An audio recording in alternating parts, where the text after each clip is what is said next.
Well, it wouldn't be a Robson adventure without a bogging.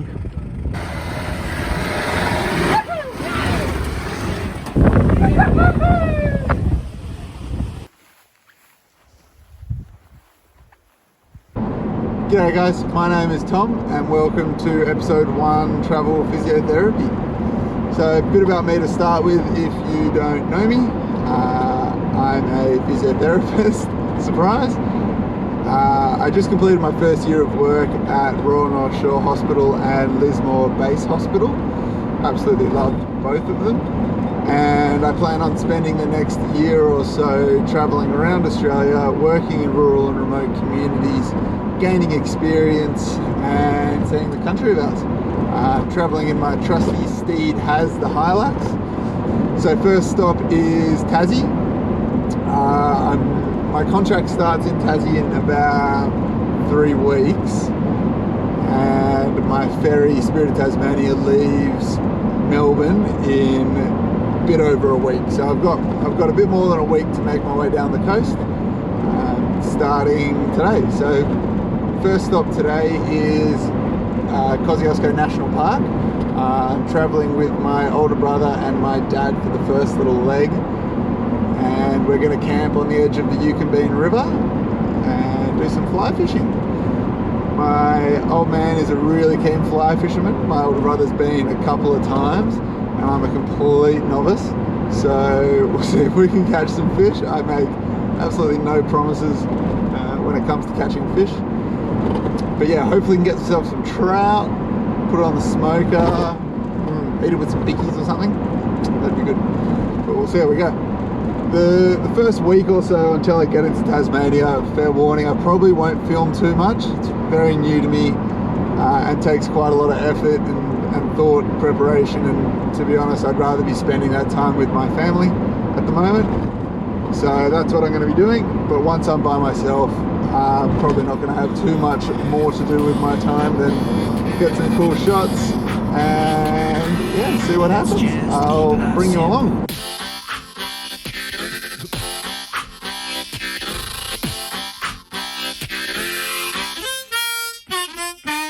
Just like when we were young, didn't need much to have a lot of fun. Living life in simple ways was a gift that was shared every day. Having fun in the sun, being open for everyone. Let's just keep life simple.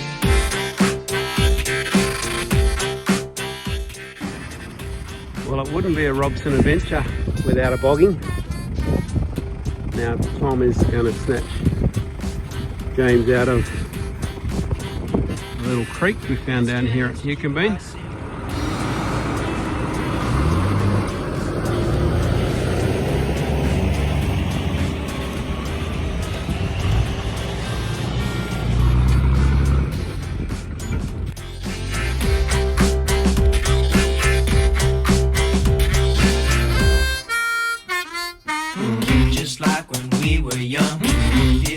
To have a lot of fun, live a life in simple ways was a gift that was shared every day. Having fun in the sun, being open for everyone. Let's just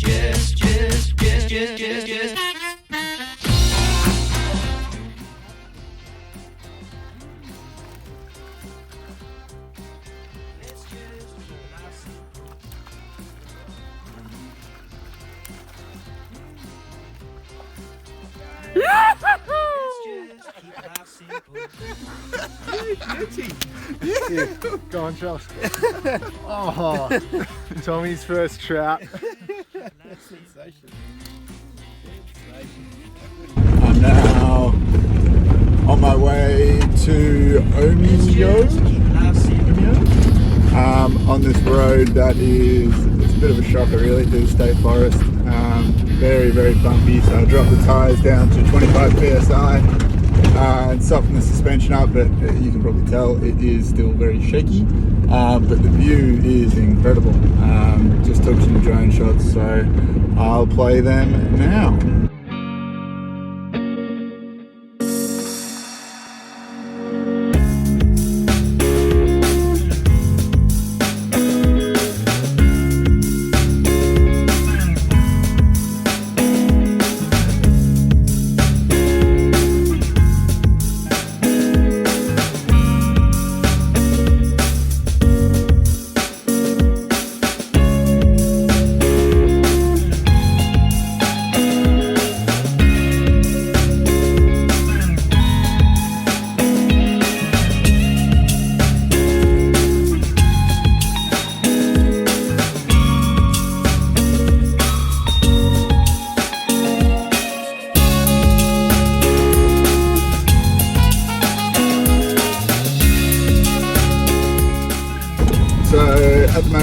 down to Inverloch in Gippsland. Probably going to camp somewhere at Wilson's Prom, maybe a bit later in the week.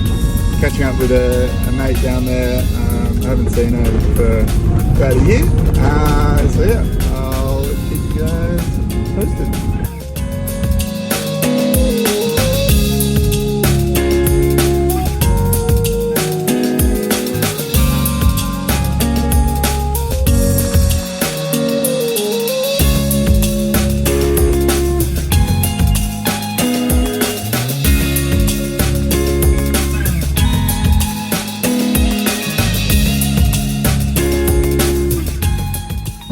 Tell you what, I am all over the shop like a mad lady's custard at the moment. So what ended up happening is Dan Andrews locked down Victoria for the circuit break that we're in at the moment. I was in Ballarat at my nan's place when it happened, and so that meant that Tasmania, fair enough, to lock their borders to Victoria, or anyone that's been in Victoria for the past 14 days. So my Spirit booking that was the day after got cancelled. Gab, my mate in Inverloch, was kind enough, her and her housemates let me hang out there for a couple of days, just so I could see kind of what the numbers were doing and make a bit of a judgment call.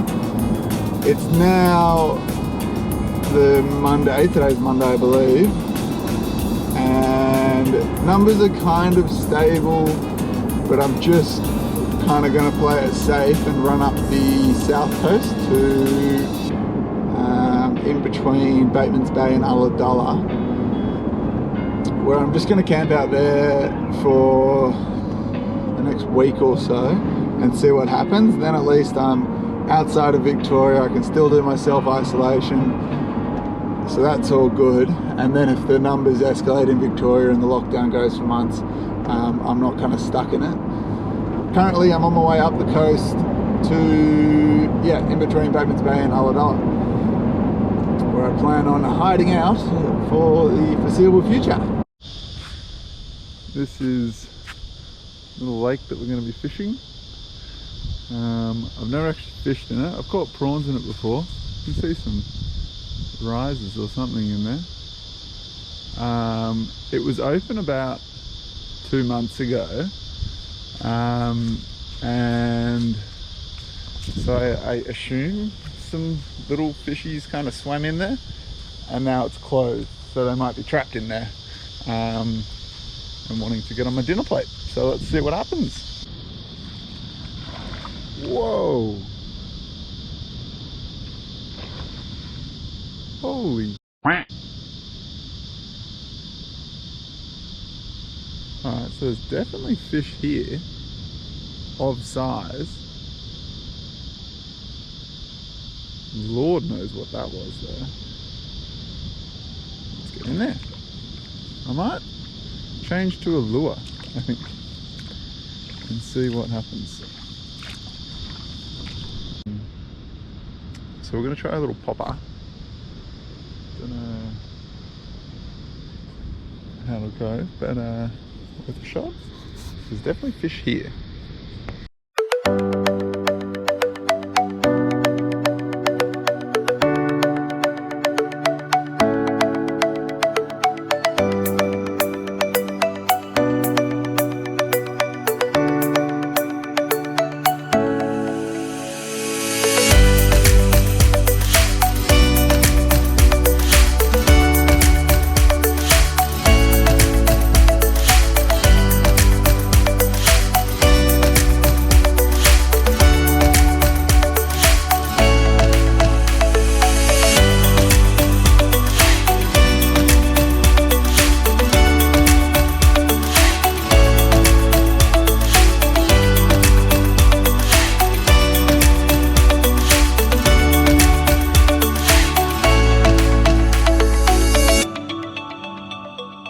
Say that they'll probably mullet, with absolutely no idea if that's true or not, but I'm going to say it. There's no one here to say I'm wrong. So we're going to move up the system a little bit. We do often catch prawns in this lake, So having prawns would be ideal, but I don't really have the means at the moment to catch prawns. I might come down one night with a light and see if there's any here. My little brother was down here not long ago and they tried for prawns and didn't get any. But he is a bit of a battler, so who really knows if he did any good. Yeah, keep that fed.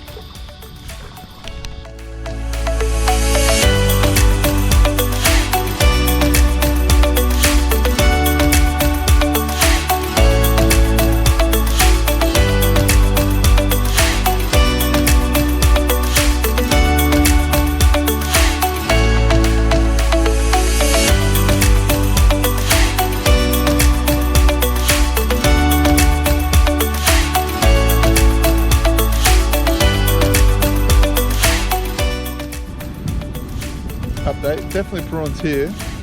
I just caught one. Can you see him in the bottom of the net? So the trick is just to look out for the eyes is kind of all you can see. I don't know if you guys can see the bright orange kind of shine that you get from the eyes. Alright, so I found one more. Yeah. Let's see if I can show you how we catch them. Oh, look it. So they can kind of bury themselves. I haven't really seen that before, but that's him, that stick, I guess you can see in your thing. His eyes are popping out the front, that's how you spot him. And then he's just buried his tail. Now he's nothing but a head. You see that? It's so cool. I'll spook him out so you can see the whole thing.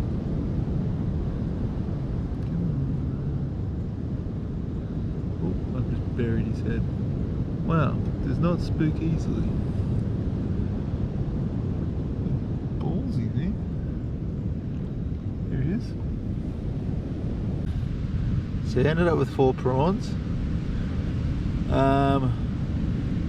Not enough for a feed. It took me about 30 minutes to get all 4 of these.